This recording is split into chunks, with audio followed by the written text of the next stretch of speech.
Let's talk about some of your fighters while we've got the opportunity to have a chat. Saw recently that Josh Warrington is expected back in the new year in a unification clash, presumably with Can Xu. Where does that leave Kid Galahad right now?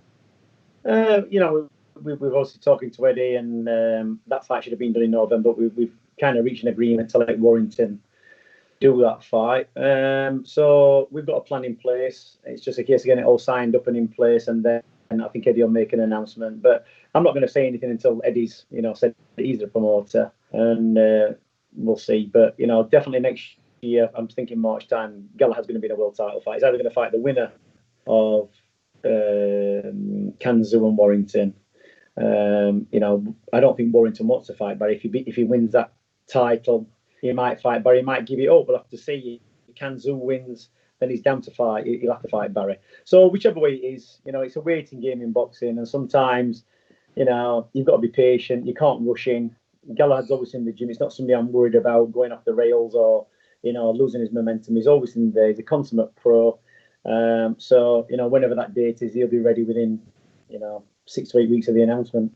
And is there a chance Barry maybe fights for an interim belt and then gets elevated if Warrington vacates? I don't think they do interim for IBF, do they?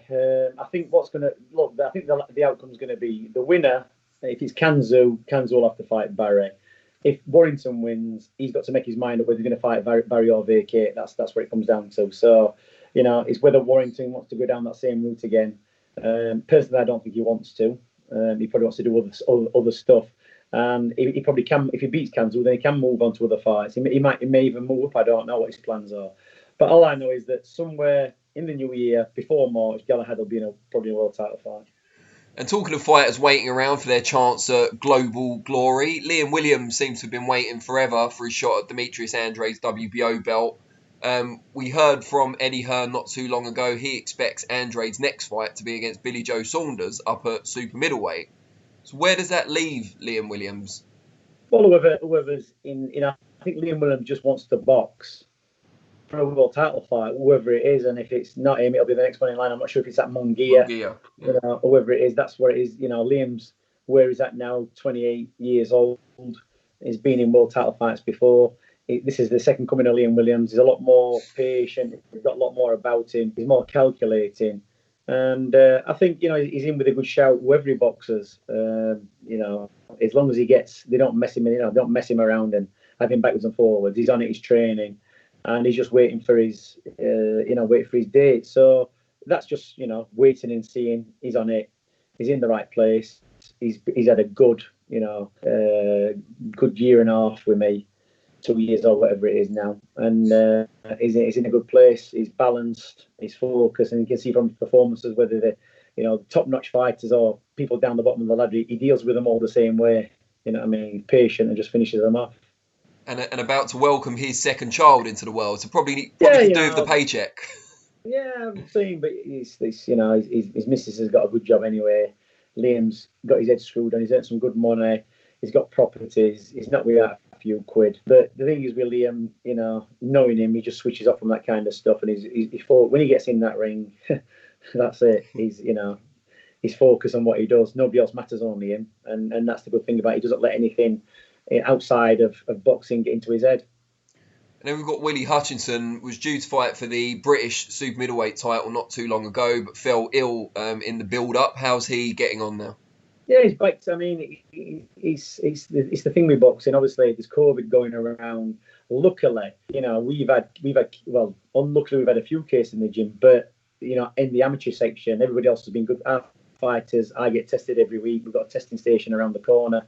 We book a test in every week, and luckily we're all clear. But he got a flu or a virus, and when you're fit, you don't really realise you've got it. And he was going along. Sometimes he had good days, sometimes he had bad days, and then he had a great sparring session.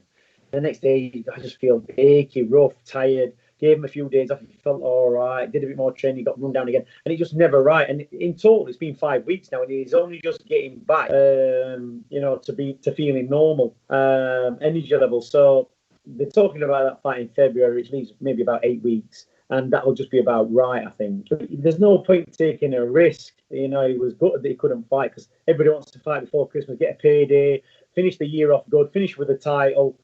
but there's no rush with him. He's 22 years old, and Lennox Clark is a tough kid, and you can't underestimate anybody. He'll give anybody an hard night's work, and it's not a foregone conclusion anyway. We've had Lennox, Jim sparring, Liam Williams, Kell Brook, Billy Joe Saunders. He's sparred everybody. He's a tough kid. I know his ability, and I said to him, there's no point. You can't be less than 100% with this kid.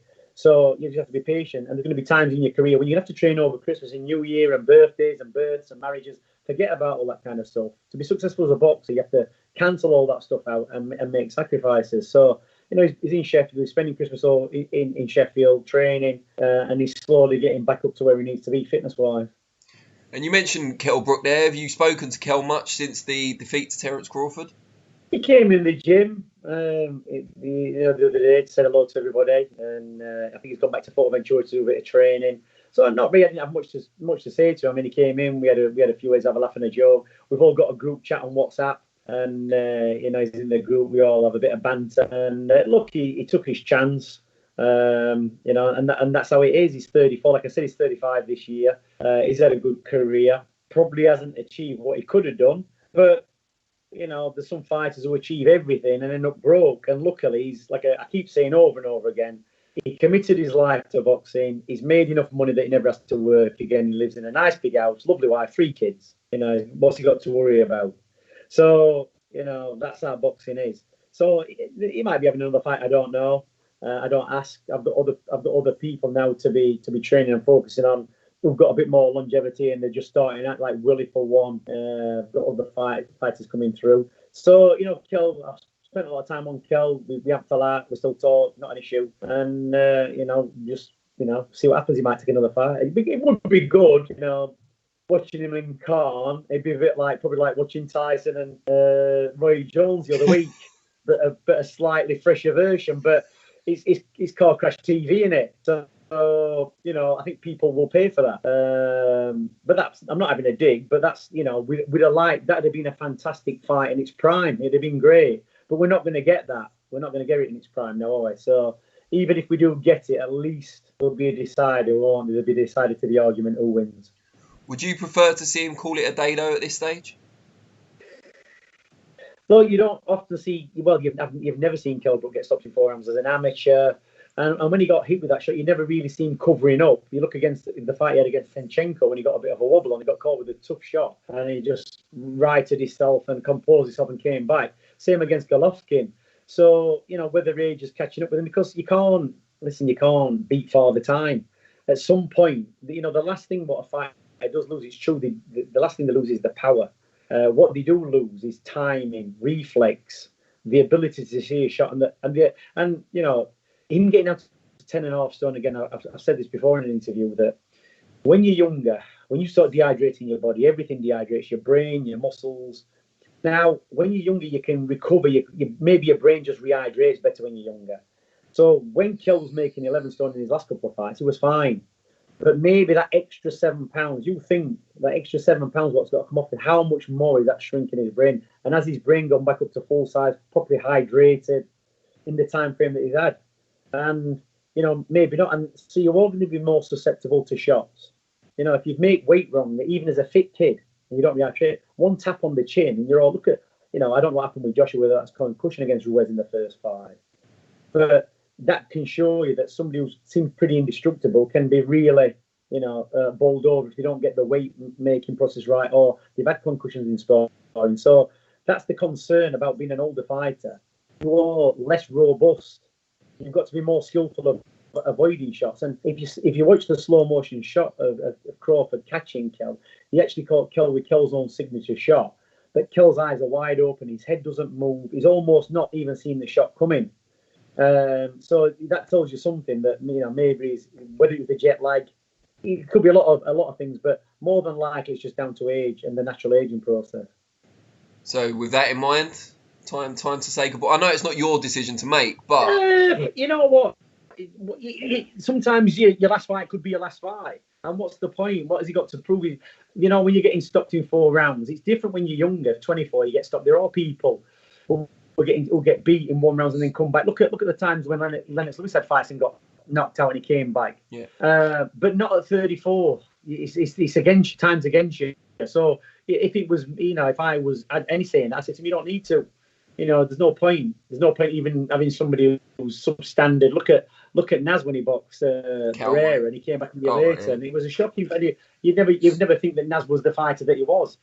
But there'll be reasons behind that, whether it's lack of motivation. There's lots of reasons, but it's true. Once you get past 30, your ambition as a fighter is to go out and kill people every day of the week, and whatever. It goes off. You mature a bit. You realise there's more to life.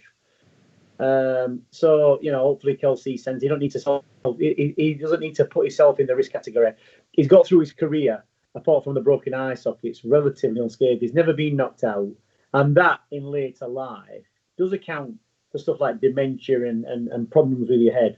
It does, and luckily he's never been in that position. Even though he got stopped by Crawford, it wasn't anything destructive. He's never been laid out on his back asleep. He's never really had hard sparring sessions. So he's coherent, Kell. He speaks well. For me, it doesn't seem any damage to him. So, enjoy your kids and enjoy your life. And before we let you go, give us a quick roundup of the other guys that we haven't mentioned. So Bradley Skee, Robbie Davis Jr., Danny Morrell. All training well. Bradley Skeet's in a great place. Lovely kid. Finding form. His weight's coming down. He's getting a 6-pack. He's happy. Having a bit of open sparring with everybody. He has still got something left. And, I did watch. I know Bradley was a very good fighter, technical, defensive. He's got a big fan base.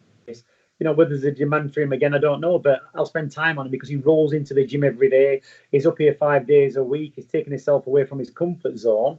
And, he's training really well. He's not dragging himself into the gym. He's enjoying boxing and training. So hopefully he'll get a chance in the new year against somebody. And, from what I'm seeing, he has still got something there. So we'll just wait and see with that. Robbie Davis Jr. is fighting in January for the European title against a kid called Sandor Martin. And it's funny because he once sparred Kell in Fortaventura, Sandor, when he was coming through as a younger man, maybe 23, 24. And he's a good fighter, southpaw, technical. And Kell was a bit too much for him then because, Kell's very heavy-handed even when he's going steady. But he's obviously improved since then. I've watched a lot of his fights. So Robbie's got a tough job on there. But he's training. He's been in today. We've had some good sparring. We've done a lot of technical stuff. Give him the game plan.